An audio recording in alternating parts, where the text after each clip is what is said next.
গেল বেশ কিছুদিন ধরে জমজমাট নির্বাচনের প্রচারণায় মুখরিত ঢাকা বিশ্ববিদ্যালয়। নির্বাচনের পরদিনই ভিন্নরূপ পেয়েছে বিশ্ববিদ্যালয়। ক্লাস এবং পরীক্ষা বন্ধ থাকায় শিক্ষার্থীদের তেমন পদচারণা নেই ক্যাম্পাসে। শুনশান নীরবতা পুরো ক্যাম্পাস জুড়ে। নির্বাচনে বিজয়ী প্রার্থীদের বরণ করে নিতে প্রস্তুত করা হচ্ছে কেন্দ্রীয় ছাত্র সংসদ ডাকসুকে।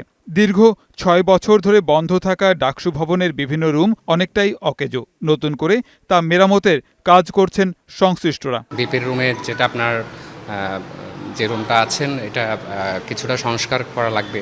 ওপর দিয়ে চুন এবং প্লাস্টার পড়ে যাচ্ছে।